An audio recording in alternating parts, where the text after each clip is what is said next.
माने आणि मी साक्षी पुन्हा एकदा आपल्या श्रावणसरीमध्ये सर्वांचे सहर्ष स्वागत करतो. आज आपल्यामध्ये आहेत विदर्भाची शान हास्य सम्राट भारत गणेशपुरे सर. तर मी भारत गणेशपुरे सरांना विनंती करते की त्यांनी मंचावर विराजमान व्हावे.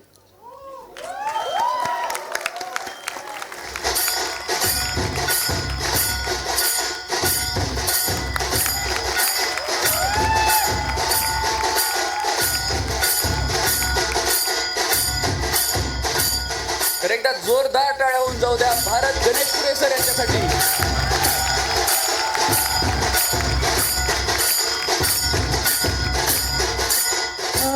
मी डॉक्टर गिरीश राजाध्यक्ष सरांना विनंती करते की त्यांनी अभिनेते भारत गणेशपुरे सर यांचा सत्कार शाल, श्रीफळ व सन्मानचिन्ह देऊन करावा.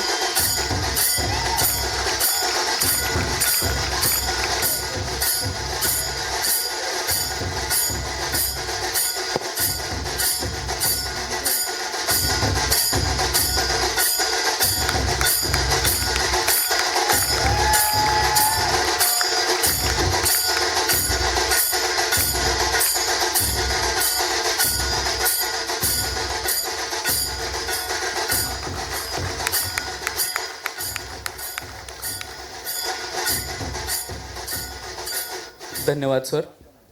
ज्यांनी आपल्या विनोदी शैलीने अफलातून अभियानाने प्रेक्षकांच्या मनावर अधिराज्य गाजवले आहे. मग ते चला हवाईमधील झकास टायमिंग असो किंवा चित्रपट आणि नाटकांमधील त्यांच्या जबरदस्त भूमिका, प्रत्येक वेळीच त्यांनी प्रेक्षकांना हसवले आहे. आणि हो, फक्त विनोदी भूमिकाच नव्हे तर जत्रा, श्वास यासारख्या अनेक चित्रपटांमधून त्यांनी त्यांच्या भूमिकांनी आपल्याला विचार करायला लावला आणि आपल्या मनात घर करून गेले. आम्हाला माहिती आहे की तुम्हाला सगळ्यांना आतुरता लागली आहे सरांशी गप्पा मारण्याची. तर मी भारत सरांसोबत संवाद साधण्यासाठी आपले सांस्कृतिक सचिव रितेश मोटे आणि आपल्या अमरावतीचे पाटील श्रेयश मानके यांना मंचावर आमंत्रित करतो.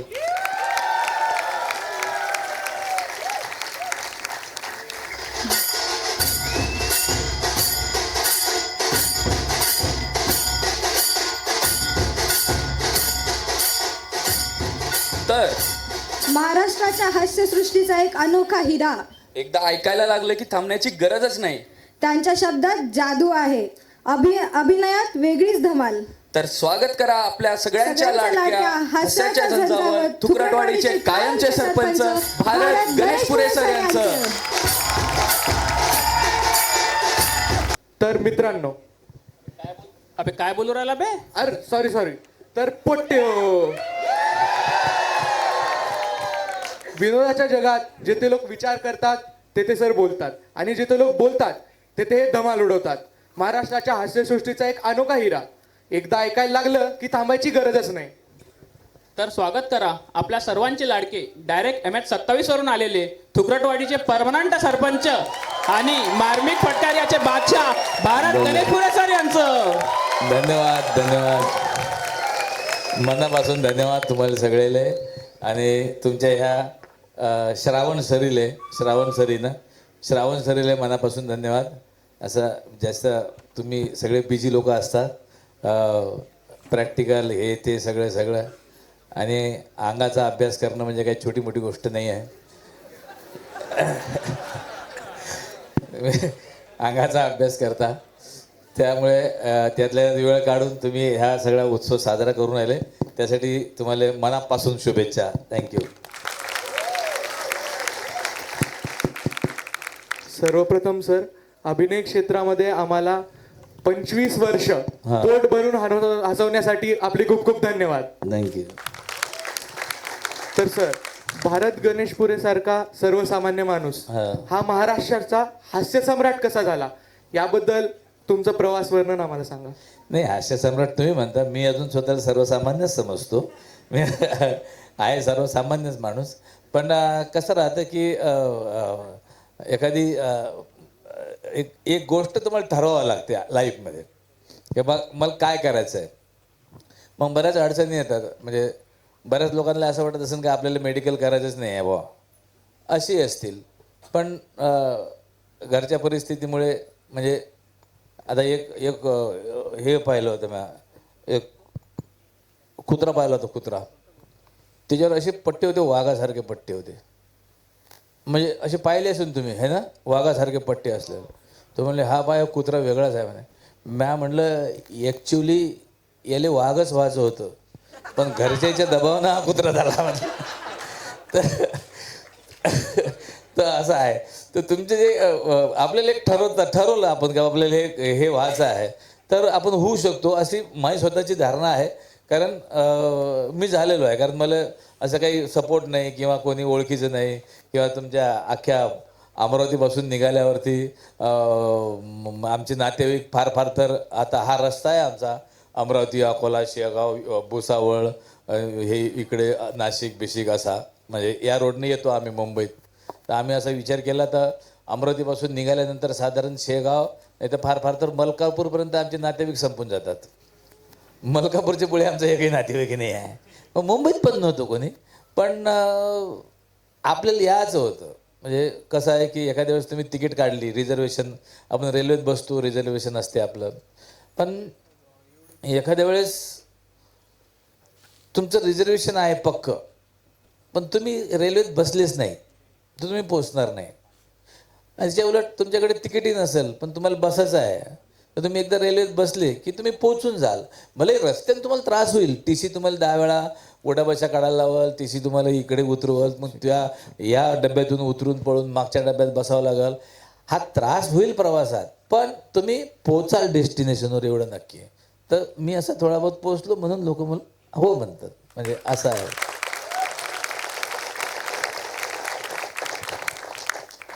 सर, पडद्यावरील भारत गणेशपुरे सर यांच्याशी तर आम्ही सर्व परिचित आहोतच, पण पडद्यामागील भारत गणेशपुरे सर जे सामान्य व्यक्ती आहे, जे सामान्य आयुष्यात कसे आहेत, त्यांच्याबद्दल आम्हाला ऐकायला आज खूप आवडेल. मी फारच सामान्य आहे राजे. म्हणजे खरं सामान्य आहे मी.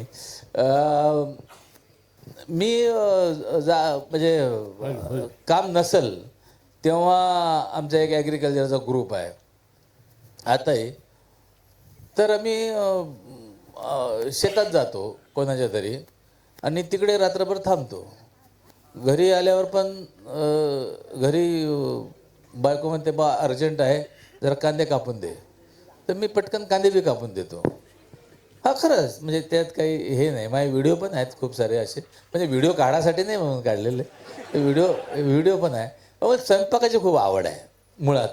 तर मी स्वयंपाकातले सगळे व्यंजन, म्हणजे व्हेज नॉनव्हेजपासून तुमची कचोरी, समोसे, तुमचं काय आमच्या इकडची सांबार वडी, जे बनवता येत नसतील साधारण आपल्याला घरात, कारण समोसा तो घडी करायला त्याला एक वेगळं स्किल लागते, तो असा पटकन घडी होत नाही. तर असे सगळे पदार्थ मी घरी करतो. आणि सामान्याचं आणखीन तुला उदाहरण म्हणजे मी बायकोचं सगळं ऐकतो. म्हणजे आता बरोबर आहे, बायकोचं म्हणजे कसं राहते, ऐकायला लागते. आता ते तुमचं मेडिकलमध्ये एक काहीतरी हे आलं आहे, काय म्हणते त्याला, संशोधन, का बा ओम ओम ओमचा जप केला म्हणे तर मेंदूच्या नसा मोकळ्या होतात, असं ऐकलं मी. खरं आहे खोटं आहे तुम्हाला माहीत असेल, ते तुम्ही जास्त हुशार आहे. असं ऐकलं का मेंदू ओमच्या उच्चारानं मेंदूच्या नसा मोकळ्या होतात. हां, पण बायकोनं नुसतं ओ असं म्हटलं तरी अख्खा मेंदू मोकळा होते आपला. ते म्हणायची गरज नाही पडत तिला. म्हणून मी सगळं ऐकतो आणि हे मी कबुली करतो. तर सर्वसामान्य म्हणजे आम्ही तर इथपर्यंत ऐकलंय की तुमच्या जवळच्या मित्रांमध्ये कधीतरी असं तर सुद्धा घडलंय की बा तुम्ही म्हणता की तू कोटवर झोप पण मी खाली झोपतो, आणि तुमच्या फार्म हाऊसच्या पार्टीज वगैरे मध्ये सगळ्यामध्ये पूर्ण किचनचा कॉन्ट्रॅक्टच तुमच्याकडे असतो असं ऐकलं आलंय आमच्या. हो, मी म्हणजे आवड आहे ना आपल्याला.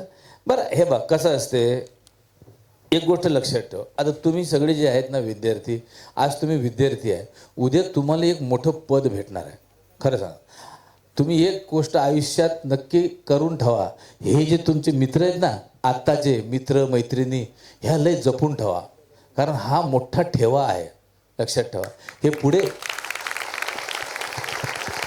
हे असं पुढे सापडणार नाही. कारण तुम्ही ज्या कॉलेजमध्ये आहात ते या कॉलेजमध्ये यायला म्हणजे लय आमच्या विदर्भाच्या भाषेत बोलायचं म्हटलं तर लय टाके तोडावं लागतात, लय अभ्यास करावा लागतं. आज तुम्ही इथून बाहेर पडल्यानंतर आज एक अवधा भेटणार आहे तुम्हाला सगळेजण तुम्ही आले का उभे राहणार आहे. लक्षात ठेवा, डॉक्टर साहेब आले, या डॉक्टर साहेब, तुमची लोक वेटिंगमध्ये वाट पाहणार आहे, बाहेर बसणार आहेत, 15-15, 20-20 लोक लाईनीत असणार आहे. हा सगळा जो आहे प्रवास तुमचा होणार आहे, तुम्ही मोठे होणार आहे. आणि असे मोठे झाल्यानंतर तुम्हाला अरे कारे बोलणारे लोकच नाही भेटणार आहे.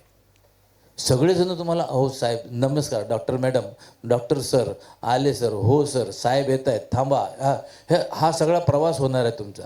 मग अशा वेळेस तुम्हाला एकांतात अबे ओ उठ इथून सहायच्या असा म्हणणारा एक माणूस पाहिजे. कारण आता कसं आहे, आपण सार्वजनिक ठिकाणी असताना कोणाची ताकद नाही आहे. भारत गणेश पुरवले की ओ तुम्ही जरा उठा, आमचे दुसरे गेस्ट आहेत, असं आहे का? नाही ना. पण हे ताकद आमच्या शेतावरच्या मित्रांमध्ये आहे. का तो म्हणलं की नाही नाही नाही कुठे तुला तू झोप खाली, तुला काय सहाय्य पलंग एकच पलंग आहे, इथं काय 5-6 माणसं कुठे झोपणार पलंगावर, तू झोप खाली आणि तू चूप बस, तुला समजत नाही, असा म्हणणारा एक मित्र पाहिजे. तर ते तुम्ही खरंच सांगतो मी. कारण हे काय होते, आता तुम्ही भांडण, आता लय भांडणं असतात याचं तसं. आमच्या पोरीचे तर इतके म्हणजे डॉक्टर होऊन राहिलं तरी तुम्हाला सांगतो, हा ही असंच म्हणली, ती तसंच म्हणली, पण मला तर अजिबात पटत नाही ती, अजिबात. हां हां, आणि बोलवलं नाही तरी आली कशाला मला कळतच नाही. कोणी बोलवलं तिला? जाऊ दे ना, येऊ दे ना, एखादा समोसा खाईन, अजून काय करेल. खूप खूप अडकून याच्यात, लय जण अडकतात. म्हणजे असं ते तसं, काय हे कसं काय बोलला तू, मला तर कळतच नाही, बोललाच कसं काय असं, है ना. तर तसं नाही आहे ते. ठीक आहे, हे राहा. पण नंतर कॉलेज झाल्यानंतर ही जी काही ग्रुप आहे तो तसाच कायम ठेवा. कारण तुमच्यातले सगळेच लोक एकदम मान्यवर आणि मोठे होतील असं नाही आहे. काही लोक छोटेही राहतील. काही लोकांना वाटतं की आपण खेड्यात काम करावं, काही लोक खूप दूरवर जाऊन खेड्यात काम करतील. ते त्यांच्या पद्धतीने, प्रत्येक माणूस आपापल्या पद्धतीनं मोठा असतेच असते. भलेही त्याला सामाजिक मान्यता नसेल, पण आपापल्या पद्धतीनं असते तो. आता आमच्या ज्यातले काही आहेत, आमच्या ज्यातले काही सगळ्याच स्तरावरती आहेत. आता आमच्या ग्रामसेवक आहेत, तहसीलदार आहे, कोणी BDO आहे, कोणी शेतकरी आहे, म्हणजे कोणी डिप्टी कलेक्टर आहे. अशा विविध स्तरावरचे लोक, लेवल सारखी नाही राहणार, पण मित्रत्व आहे ते सेम राहणार आहे. कारण आमचा ग्रामसेवक डिप्टी कलेक्टरला म्हणते तुला अक्कल नाही, तू चूप बस. हा विचार करा तुम्ही. आता हा माणूस खरंच त्याच्या ऑफिसमध्ये जाऊन असं म्हणू शकते का? नाही म्हणू शकत. पण शेतावर सगळेजण राऊंड बसल्यावर तो म्हणतो तुला अक्कल नाही, तू चूप बस. आणि आमचा डिप्टी कलेक्टर पण ओके असं म्हणून चूप बसते. तर हे जपून ठेवा कधी पण.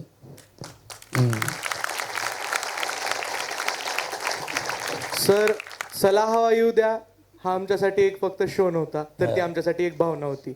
रात्रीचे 9:30 वाजले की पूर्ण फॅमिली टीव्ही समोर चिटकूनच बसायची. तर पडद्यावरची चला हवा येऊ द्या तर खूप पाहिली सर, पण पडद्यामागची चला हवा येऊ द्या मधले काही भारी अनुभव सांगा सर. भारी म्हणजे आता काय, चला हवा येऊ द्या एक कॉम्बिनेशन खूप चांगलं होतं चला हवा द्यामध्ये ॲक्च्युली. म्हणजे सगळे जे आमचे कलाकार होते ते भलेही आमचं असं खूप मैत्री, खूप दोस्ती असं नाही तो. म्हणजे सोमवार मंगळवार आम्ही भेटत होतो, त्याच्यानंतर डायरेक्ट मंगळवारी सोमवारीच भेटत होतो. म्हणजे मधात गुड मॉर्निंग मला नाही आठवत की कधीही कोणीही एकमेकाला गुड मॉर्निंग वगैरे केलं असन, कसं आहेस असं विचारलं असं नाही, डायरेक्ट सोमवारीच भेटायचं असं एक होतं. हां, मध्ये काही असाल किंवा एखादा इव्हेंट आहे, तू आहेस का 21 तारखेला, एवढाच message. Hi hello good morning good night कधीच नाही. पडद्याच्या मागची गोष्ट अशी आहे, पण ह्यांचं प्रत्येकाची बुद्धी जी आहे, अर्थात त्याचं प्रत्येकाचं पॅटर्न वेगळं आहे. चला उद्याचं काम करण्यामधले भाऊ कदमचं वेगळे, भारत गणेशपुरीचं वेगळे, बद्रिकेचं वेगळे, सागराचं वेगळे, श्रेयाचं वेगळे आहे. त्याचे पॅटर्न वेगळे आहेत, पण त्याचा जो हार गुंफला गेला तो एक नंबर झाला आहे. आणि नंतर असं होतं की इतकं आता ते नंतर तर ते इतके सगळं वेळेवर यायला लागलं, इतकं स्क्रिप्ट वेळेवर की काय आता समजा 25-25, 30-30 मिनटाचा परफॉर्मन्स आहे, त्याच्यासाठी 35-40 पानं लिहिले गेलेले आहेत, पण ते 35-40 पानं एकदा वाचायला पण टाईम नाही आहे, अशी परिस्थिती पण होती. पण कॉम्बिनेशन इतकं जबरदस्त होतं की यार एकदा फक्त असं वाचलं एकदाच की मग ते पाठांतर वगैरे ते गोष्ट सोडून द्या. एकदा वाचलं आणि चला समजलं, डोळ्यात डोळे टाकले, भाई जम गया, हो जम गया. मग आता स्टेजवर पण असं होतं की बरेचदा असं होतं की यार विसरला ह्या, हे तुम्हाला समजून नाही द्यायचं आम्ही, पण हा आपलं त्याच्या डोळ्यातले कबूतर दिसे का, अरे आता काही राहत नाही कबूतर म्हणजे आता काही जमत नाही, ओके चल ओके ती. आणि ह्या सगळ्या प्रोसेसले वेळ फार तर 15 सेकंदाचा होता. समजलं का, हां ओके चल पुढे या मार्गाने, तिकडे बोते इकडे ट्रॅफिक आहे, जला इकडे काढा गाडी, इकडून जाऊन परत त्या मार्गावर आणा, असं ते सगळं होतं. पण आमचा जरा रात्रीचा प्रवास खूप होता. चला हवं द्या, कधीच दिवसात शूटिंग झालं नाही, त्याच्यामुळे शुगर बिगर वाढले आमच्या सगळे, त्याच्यामुळे फार गोड झालो आम्ही शुगर वाढल्यामुळे. आणि चांगलं कॉम्बिनेशन होतं. आणि फार जे 2 दिवस आम्ही होतो ते चुगल्या बिगल्या नाही कोणाच्याच, कोणी कोणाच्या चुगल्या बिगल्या काय करत नव्हतं. काय ह्या रूममध्ये म्हणलं समजलं काय म्हणलं तो काय सांगतो मग असं काही नाही. छानपैकी रूम होत्या प्रत्येकाच्या वेगवेगळ्या, पण वेगवेगळ्या रूम मॅक्सिमम टाईम खालीच राहत होत्या. जसं आता मी ह्याच्या रूममध्ये गेलो, हा माझ्या रूममध्ये आला, अजून 4 लोक जमले, गप्पा गोष्टी. आम्ही जेवणाचे डबे आणू सोबत, शूटिंगचं जेवत नव्हतो आम्ही. जेवणाचे प्रत्येकजण आपापला डबा घेऊन ये, मग ते सगळे असे राऊंड बसाना जेवताना, आणि मग कोणाची कोणती भाजी कोणाची काय, अशा आम्हाला 2 दिवसात विविध भाज्या खायला भेटेल. भाकरीचे वेगवेगळे प्रकार, चपात्याचे वेगवेगळे प्रकार, भाताचे वेगवेगळे प्रकार, असा आम्ही साधारण जेवण्यासाठीच आमचा जन्म झालेला आहे या पद्धतीनं तिथं वागत होतो. असं एक बॅकग्राऊंड होतं चला उद्याच्या मागच्या साईडचं. सर, तशा तर मंचावर तुम्ही भरपूरशा भूमिका साकारल्या आहेतच, पण त्यामधली अशी एखादी भूमिका किंवा असा एखादा किरदार जो खरंच तुमच्या हृदयाच्या खूप जवळ आहे आणि खरंच तुम्हाला तो साकारण्यात खूप आनंद आला, आणि तो का बरं? नाही असं काय नाही. आपण कसं आहे, सगळे आपलेच लेकरं आहेत, कोणाला काय मला आपणच जन्म दिलेला असल्यामुळे आपण नाव ठेवू शकत नाही, हा एक मुद्दा आहे त्याच्यातला. पण सरपंच आवडायचा मला चला अयोध्यामधला, कारण त्यांनी मला खूप नाव दिलं. आणि तो जवळचा म्हणजे याच्यासाठी आहे की त्याच्यामध्ये एक सिस्टम आम्ही करत होतो की ते म्हणजे एकच बुके आम्ही देत होतो. एक बुके घ्यायचा, तो सगळ्या पाहुण्यांना एकच बुके द्यायचा.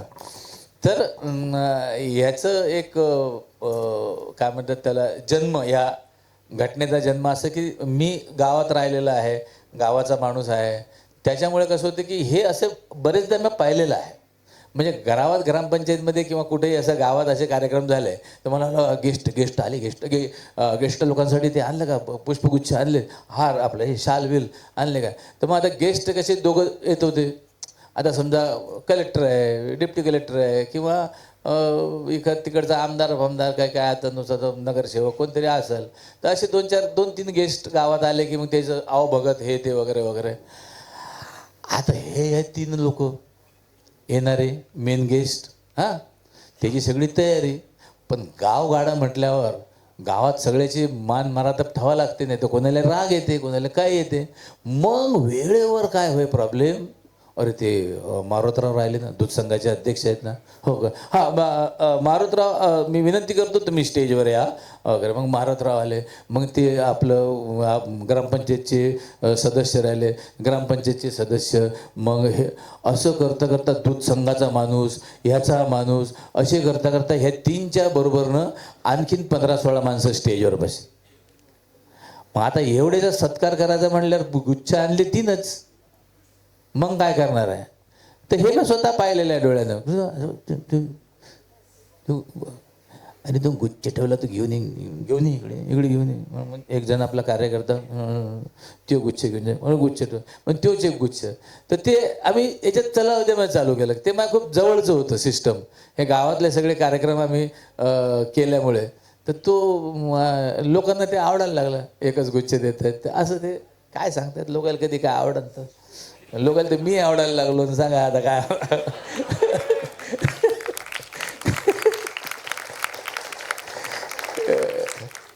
सर तुम्ही गुच्छाचं सांगितलं तर ती सिस्टीम आमच्याकडे पण आहे. आता आमच्या व्हीपी समोर म्हणावं का नाही मला कळत नाहीये, पण ती सिस्टीम आम्ही पण थोडी थोडी फॉलो करतो. नाही करायला पाहिजे. आपला एकच गुच्छ काय आहे त्याच्यात. नाही तर ते फेकूनच द्यायला लागतात नंतर. त्याचं काय करणार आहे. आता शाली पण असतात. माझ्याकडे खूप शाली येतात.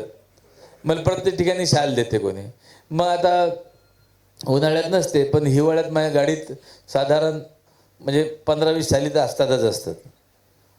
आणि मग रस्त्यानं प्रवासाच्या दरम्यान कोणी आपल्याला सापडलं, थंडीनं कुडकुडून राहिलं, त्याच्या अंगावर आपली शाल टाकून द्यावं, पुढे जावं. तर ते असं आम्ही अविरत करत असतो. घरी शाला आणून दिले. हिवाळ्याच्या दिवसात बायको, वॉचमनला, भांडेवाली बाईला, ज्यांना गरज आहे त्या सगळ्यांना. आणि प्रवासाच्या दरम्यान बरेच आपल्याला असे माणसं दिसतात की ते फारच कुडकुडून राहिले थंडीनं. आपण त्यासाठी काही करू शकत नाही. शेकोटे बिकोटे भिजल्यावर काय करतील ते बिचारे.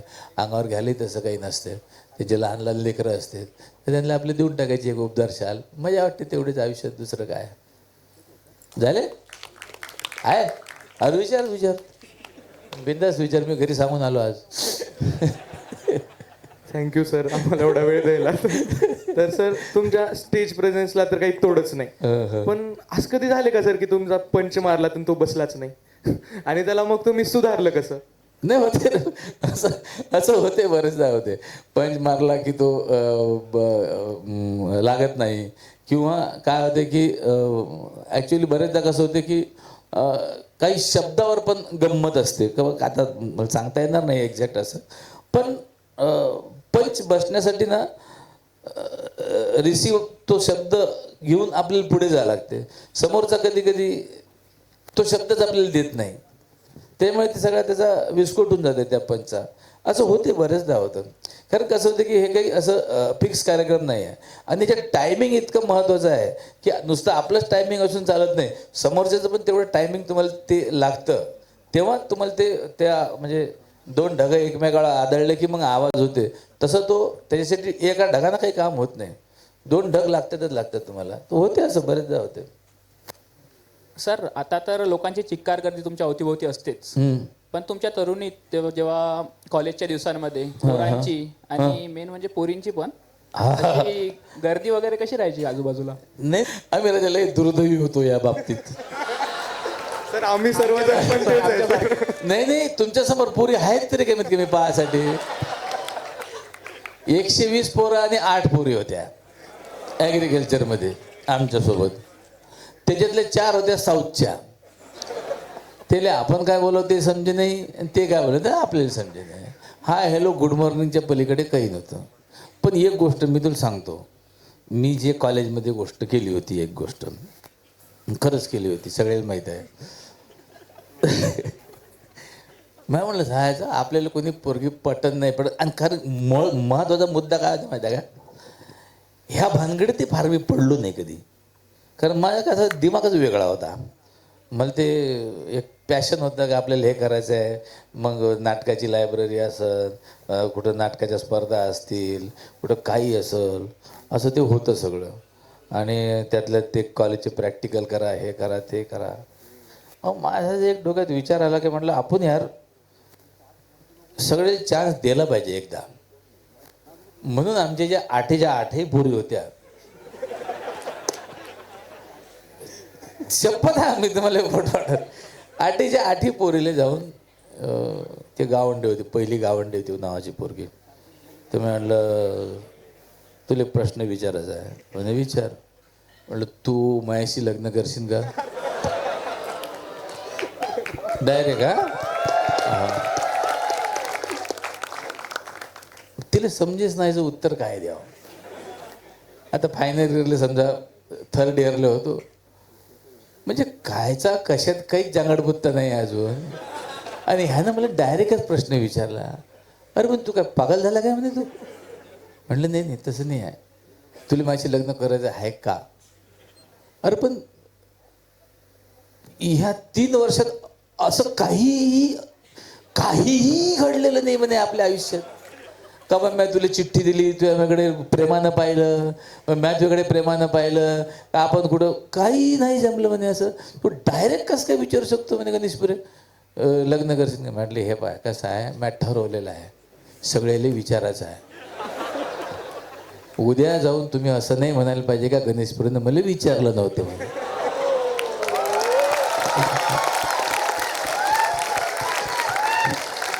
सगळं.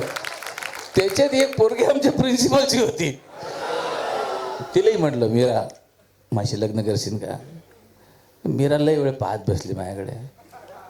जाय म्हणे तू आता काम. अशा 2-3 पोरी होत्या, 4 पोरी होत्या साऊथच्या. हे मंजू वगैरे तसं काहीतरी नाव होतं त्याचं, आता आठवत नाही मला. म्हटलं तू मेरे से शादी करेगा क्या? What? Marriage with me. अरे तुम क्या बोल रहे थे, ऐसा क्या है, मैरिज क्या करे? मैंने नहीं, वो मैं सबको पूछ रहा हूँ, तुमको भी पूछ लिया है, ऐसा प्यार वार का नहीं है, वो आगे जाके ऐसा नहीं होने को ना कि आप मेरे को पूछा नहीं, ऐसा बिल्कुल नहीं है. मैंने मेरे तरफ से क्लियर कर दिया. अभी आपको लगेगा तो मेरे को हाँ बोलो, नहीं बोलो, कुछ मेरे को प्रॉब्लेम नहीं है. मला मग त्याची लई चर्चा झाली. मला प्राचार्यानं बोलवलं. आला काय डाकू म्हणायचे ते मला.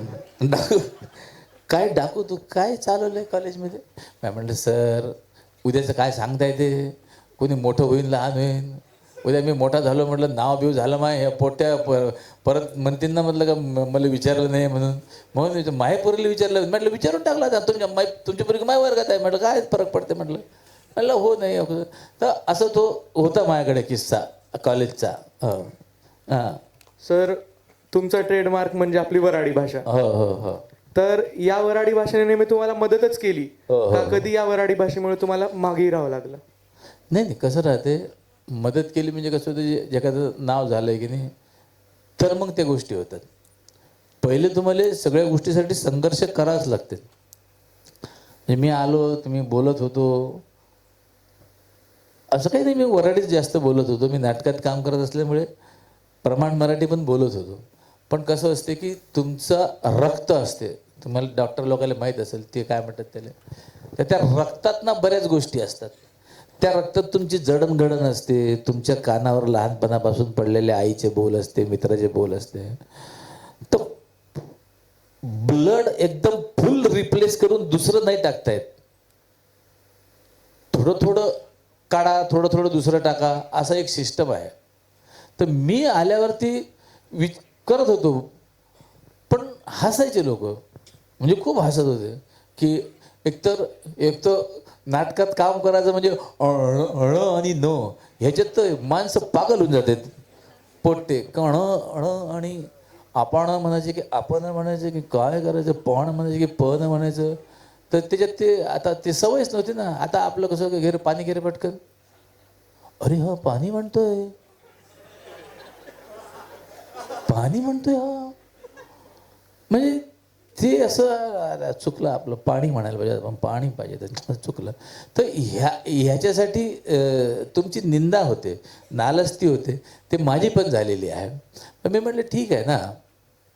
पण बऱ्याचदा काय होतं की आपण दुसरी भाषा शिकण्याचा खूप प्रयत्न करतो, जे आपल्याकडे नाही. त्यामुळे आपण खूप म्हणजे डिमोरलाइज होऊन जातो एकदम, की यार आपल्याला ते नाही येऊन राहिलं. पण त्या वेळी आपल्या लक्षात येत नाही की आपल्याकडे एक वेगळं शस्त्र आहे, पण ते सापडत नाही आपल्याला त्यावेळेस. की नाही यार ठीक आहे, नाही येतात पटकन, आपल्याला जे पटपट बोलता येईल ती भाषा बोलू. मग वराडी भाषा बोलता येते आपल्याला पटकन, तर वराडी बोलू. मग मी ते प्रयत्न चालू केलेत. ॲक्च्युली चला फुच्या वेळेस ते जास्त फेमस झाले, पण त्याच्या आधी बऱ्याच ठिकाणी ते वापरले. पण कसं होतं की प्लॅटफॉर्म ह्या सगळ्या गोष्टी एखाद्या गोष्टीला लागतात, तर ते प्लॅटफॉर्म नाही भेटला, तो भेटला मध्ये भेटला प्लॅटफॉर्म, तर तिथून ते हे झाले. पण त्रास होते. सहजासहजी काही भेटत नाही, जगात जादू नाही, एवढं लक्षात ठेवा. माझं तर म्हणणं आहे, भूत नाही, जादू नाही, बाकी कोणीच नाही, तुमचं कामच सगळ्या गोष्टी आहेत त्या.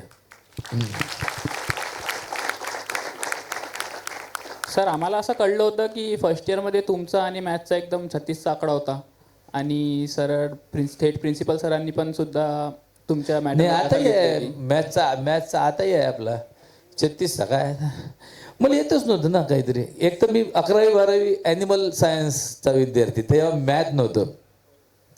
आणि ज्याला पण हे तुम्ही काय कमी बदमाश आहात का? हां, ज्याला मेडिकलला जायचं असेल ते मॅथ घेतच नाहीत, आहे की नाही? पहिल्यापासूनच त्याची लाईन वेगळी होऊन जाते. पण तो म्हटलं ॲग्रिकल्चरला कशाला येईन ना मॅथ, तो होताच बा 2 सब्जेक्टचा मॅथच. तो काही समजे ना, तो काही सुटे ना. मग मी तसा फेमस होतो कॉलेजमध्ये. मी तसा वादविवाद स्पर्धा, इकडचं नाटक, कॉलेजच्या एकांकिका, हे ते. त्यामुळे आमचे प्रिन्सिपल जे होते ते खुश होते, कारण त्याचं केबिन बऱ्यापैकी सजवण्यात माझा वाटा होता. हाँ, मी बिल्ड आणून सर हे भेटला आज हे बघा सर, अरे डाको क्या बात आहे, लगा दे इधर, लगा दे पेर मस्त, इधर लगा दे उधर लगा दे, असं ते सगळं होतं. तर ते त्या चक्रात मॅथला राहून गेला. बरं आमचं फुल कॅरी ऑन होतं. हां, आणि ते 7व्या सेमिस्टरला समजलं ह्याच्यात मॅथ राहिला म्हणून. मॅथ राहिला तुझा? म्हणला हो सर. बस बस बस, टिंग टॉंग म्हणले बेल. ए जरा मॅथच्या साहेबांना बोलून घे, ते विरखरे सर म्हणत वाले. हां, याचा मॅथ राहायला काढून द्या सर. इंटरनल प्रॅक्टिकलमध्ये फुलच्या फुल मार्क दिले मी 3 वेळा याला, तरी या नापास झाला म्हणे. मी म्हणलं हो ना सर, आमचं 60% पासिंग होतं, तर ते 120 मार्काचा पेपर आहे, तर ते मला मार्क देऊन टाके फुल, पण मी पासच नाही हो. मग आमचे प्रिन्सिपालने स्वतः एक काम कर सर, त्यावेळेस ट्युशन काही अशी पद्धत नव्हती. यांच्या घरी जा, रोज संध्याकाळी 2 तास घरी जायचं आणि समजून घ्यायचं काय आहे ते. हां, ते सोपं आहे रे, तुला एकदा समजलं की लगेच पटकन पास होऊन जाशील तू. म्हणलं ओके सर ओके. म्हणजे जा आपला सायकल बिकलनं दौडत तिकडे. आणि मग मी ते काय सरड होतं काहीतरी, सरड आहे ना, होतं ज्यांनी मॅथ केलं असेल त्यांना माहीत असेल, सरड वगैरे काहीतरी प्रकार होते. मग मी पास झालो मॅथचं, असं झालं. पण 10वीपर्यंत चांगलं मॅथ होतं यार मॅम. 10वीपर्यंत सगळे घरचे हिशोब मीच करू.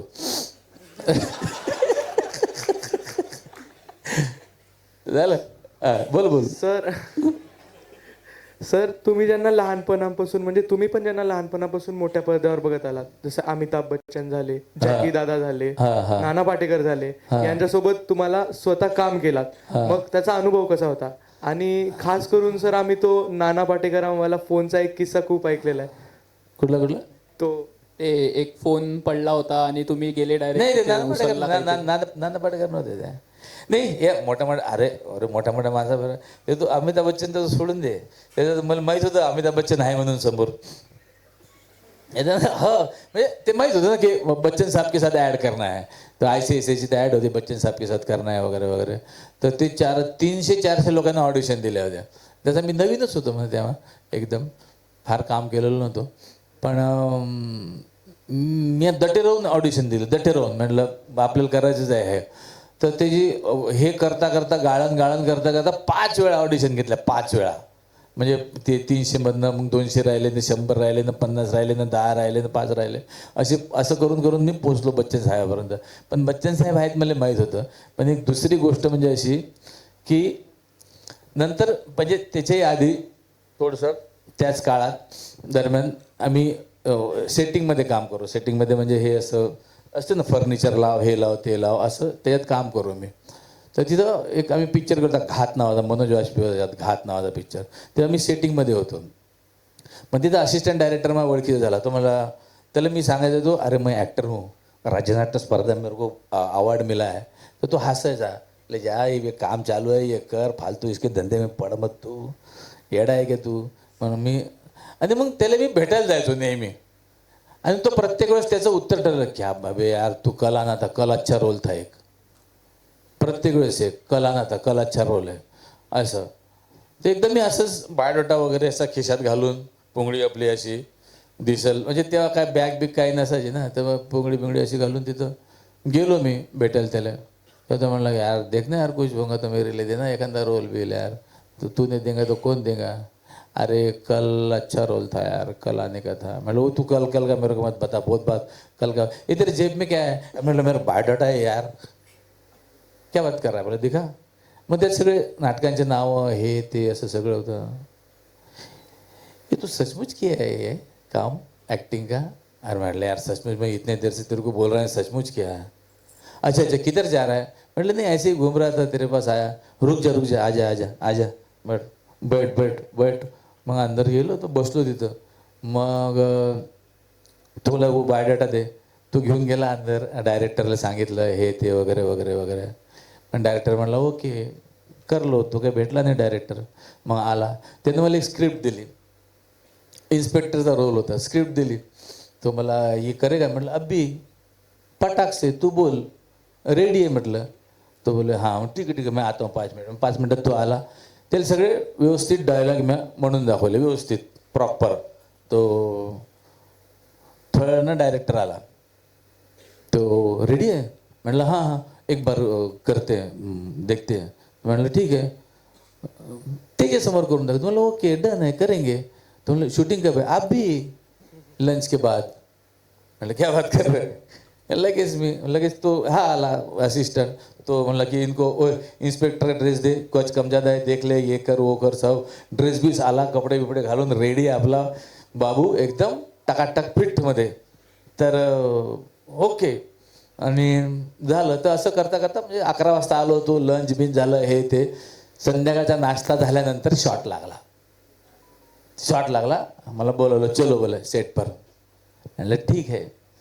तर मग डायरेक्टर म्हणला ओके ना, डन है ना. म्हणलं हाँ सर कोई प्रॉब्लम नहीं, हाँ जैसा किया था वैसे ही करने का. ओके ओके ठीक है ओके. लाइटिंग वाइटिंग ये वो सब आणि बुलाइए चलो, काका को बुलाइए असं म्हणलं. आणि राजेश खन्ना डायरेक्ट एंट्री. राजेश खन्ना म्हणजे त्याच्यातलं जे दुसरं कॅरेक्टर होतं ते राजेश खन्ना होतं. हे मुले राजेश खन्ना पाहिल्यावर असा लाल बंद माणूस एकदम. राजेश खन्ना आला, त्याच्यात तो औरा. आणि मी राजेश खन्नाला असं पाहून राहिलो अशातला भाग नाही. त्याच्याबरोबर आता मी एक सीन करणार आहे. काहीच समजेना, एकदम सगळे कबूतर ॲट ए टाइम उडून गेले पिंजऱ्यातले. म्हणलं अरे बापरे डेंजर कार्यक्रम म्हटलं यार. मग मी तरी स्वतःले हा होगा ऐसे बड़े बड़े आदमी आएंगे बाबू तेरे सामने, टेंशन मत ले असं करत तो सीन केला. तर ओके चांगला झाला. त्यानंतर मग मी 8 ते 10 दिवस खन्ना साहेबाबरोबर शूटिंग केली. पण त्यांचं तसं ते मितभाषी एकदम. ह्या 10 दिवसाच्या दरम्यान खन्ना साहेब एक शब्द पण माझ्याशी बोलले नाही कधी. आणि एकदाही त्यानं माझ्याकडे कधी पाहिलं नाही, कोण आहे म्हणून कधीच नाही. त्याच्या उलट बच्चन साहेबाबरोबर मी 3 तास होतो. 3 तासाचंच शूटिंग होतं. 3 तासात बच्चन साहेबांना माझी अख्खी हिस्ट्री विचारून गेली. किधर से आहे, क्या करते है, उधर क्या काम करते है, अच्छा यहाँ कहाँ रहते है. जसे ते माझ्या घरी येणारच होते पण विचारून घेतलं एक असं एक अनुभव. आता एक शेवटचा प्रश्न घेऊ बिलकुल. आणि आपण आपल्या मुलाखतीच्या शेवटच्या आणि छोट्याशा टप्प्यात वळू. तर सर आता तर तुम्ही खूप मोठे अभिनेते झाले आहात. पण एकदम सुरुवातीच्या काळामध्ये कधी असं घडलंय का की बा शूटिंगला गेलो, शूटिंग वगैरे पूर्ण केली कंप्लीट, आणि मग जेव्हा स्क्रीनिंग झाली मूवीची किंवा नाटकाची, बघायला गेलो पूर्ण फॅमिलीला घेऊन आणि बघतो तर आपला सीनच नाही आलाय पिक्चरमध्ये किंवा एकदम छोटासाच अपीअरन्स आलाय? असं झालं. एक शिवाजीराजे भोसले नावाचा पिक्चर होता, खूप चालला होता. त्यात मग एक मोठा सीन होता. नंतर पिक्चर वगैरे तर शेवटचा एक सीन राहिला असा, त्याला धरून आणा एवढंच वाक्य होतं. बस, कुठेही दिसलं तर जोडे मारा एवढंच एक वाक्य होतं. एक पिक्चर केला होता आक्रोश नावाचा, प्रियदर्शन त्याचे डिरेक्टर होते. तो पिक्चर गेला साऊथमध्ये. त्या पिक्चरचं शूटिंग केलं आम्ही 30 दिवस तरी कमीत कमी. 30 दिवस शूटिंगला होतं. रोज जायचं, खायचं, संध्याकाळी परत यायचं, आणि सगळं सिस्टम सीन बिन केले.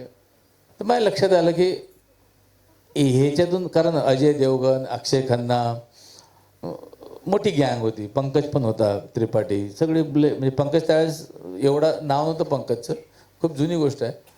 तर आम्ही असंच व्हॅनिटीत, एकच व्हॅनिटी असायची एक, म्हणजे होत्या व्हॅनिट्या सगळ्यांसाठी, पण ते हे छोटे कलाकार आमच्यासारखे कसे की त्यांना माणसं लागत असतात ना. मोठे कलाकार कसं की त्यांची एकच व्हॅनिटी असते, एकटाच माणूस असते, ते एकच तिकडेच राहतात, त्यांच्याशी बोलणारं कोण नसते. म्हणून मी तुम्हाला पहिले सांगितलं का बोलणारे ठेवा, नाही तर कंटाळा येते माणसाला. मग आम्ही असे 5-6 जण बसू, व्हॅनिटीत बोलू. सगळं झालं 30 दिवसाचं पिक्चर झालं. मग एक दिवस असं झाला की ह्या पिक्चरचा काय म्हणतात त्याला, शो होता, प्रीमियर शो होता अंधेरीला.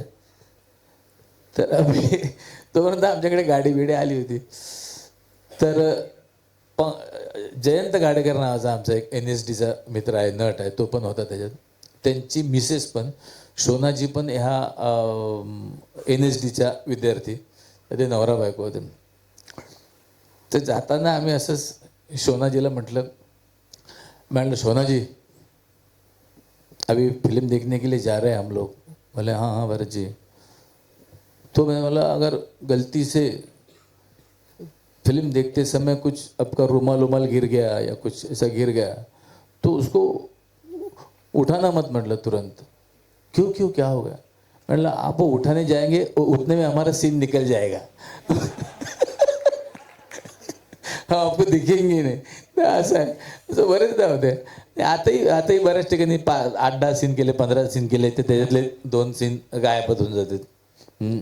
चालेल सर. तर आपण आपल्या मुलाखतीच्या शेवटच्या आणि खूप इंटरेस्टिंग राऊंडकडे जाऊया, रॅपिड फायर राऊंड, जो सर्वांना आवडेल.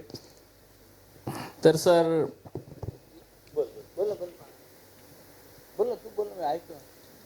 पहिलं म्हणजे मुंबई की विदर्भ? आता ह्या असा आहे जांगाडबुत्ता. आवडतं तर विदर्भच, पण काम आपण मुंबईतच करतो. सर तर्री पोहे की वडापाव? तर्री पोहे खाल्ले का पण कोणी इथं? खाल्ले काय? अरे वा, आमच्या इथे तर परेशान होऊन जाते. आमच्या इथे येत नाही लोक पोहे बी खायला, कारण आपल्याला ते सवय असते ना, पोहे केले की तर्री करायची म्हणून. सागर करंडे सर की कुशल बद्रिके सर? सागर कारंडे 1,00,000%. सर रोडगे की बिट्ट्या? बिट्ट्या आहे त्याला, ॲक्च्युली बिट्ट्या आहे ना खाल चांगल्या होत्या, पण आता नवीन पद्धतीमध्ये आता मी या डिसेंबर जानेवारीमध्ये आमच्याकडे बहिरमची यात्रा असते, जत्रा. त्या बहिरमच्या जत्रेत मी जातच असतो. 1-2 वेळा. तिथं रावटी आहे, तिथं रात्रभर राहायचं. मग काय रोडगे बिडगे करायचे आपले. तर एक नवीन रोडग्याचा प्रकार आला आहे. त्या रोडगे म्हणजे कसे, ते वरतून कडक असतात ना एकदम, ते खाल्ले जात नाही. आता हे नवीन एक शोधून काढलं आहे. ते पहिले असे पाण्यात उकळतात फुल आणि मग थोडेसेच भाजतात. तर ते आता नवीन रोडगे बिट्ट्यापेक्षा मला आवडायला लागले. सर यूट्यूब शॉर्ट्स की इंस्टाग्राम रील्स? ह्याच्यात कुठंच नाही यार मी. ते इंस्टाग्राम होतं, एक यूट्यूबचं चॅनल काढलं होतं मी लॉकडाऊनमध्ये. ते कोणतरी हॅक केलं. अरे चांगलं होतं, पैसे भेटत होते मला. $700 भेटले ते. $700. हो सांग. ते हॅक केलं कोणतरी. मग ते काय राहिलं तर राहिलंच. मग म्हटलं जाऊ दे आता काही खरं नाही. धन्यवाद. झालं अजून काही तुझ्या मनात प्रश्न नाही ना? एक काय? एक रॅपिड फायरचा क्वेश्चन. अरे. एक आपली वांग्याची भाजी की गपगप शिरा? काय काय? वांग्याची भाजी की गपगप शिरा आपल्या इकडचा अमरावतीचा? नाही, शिरा नाही खात मी, वांग्याची भाजीच खातो. वांग्याची भाजी, तर्री, घाम. आमच्या इकडे तुमच्याकडे आम्हाला लोक विचारतात तुमच्याकडे तिखट खूप खाते. म्हटलं तिखट म्हणजे आमच्या रेसिपीमध्येच असते म्हटलं. बाकी सगळे इन्ग्रेडियंट असतात ना, तिखट मीठ हे ते वगैरे मसाला बिसाला, तर त्याच्यामध्ये आमच्या खास करून आमच्या मटणाच्या रेसिपीमध्ये एक पदार्थ असते का जेवताना छोटा नॅपकिन.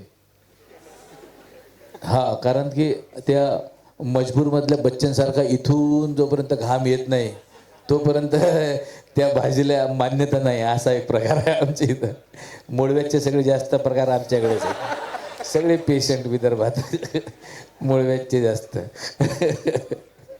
पण धन्यवाद, तुम्ही आले, तुम्ही आमचे विचार छोटे मोठे काय असेल ते ऐकून घेतले आणि तुम्ही एवढे खरं तर म्हणजे मी प्रत्येक वेळेस खरं तर डॉक्टर या माणसाला देवच मानत असतो, पण तुम्ही त्याच्यावर उपचार करता.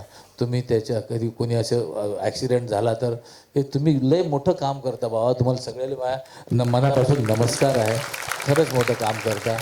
देव आहात तुम्ही, देव आहात. डॉक्टर म्हणजे खरोखर देव आहात. ते असंच कार्य करत राहा. आणि तुम्ही काही प्रायव्हेट कॉलेजचे विद्यार्थी नाही आहे, त्याच्यामुळे तुम्ही कमी पैशात पण पुढे काम कराल अशी माझी इच्छा आहे मनापासून.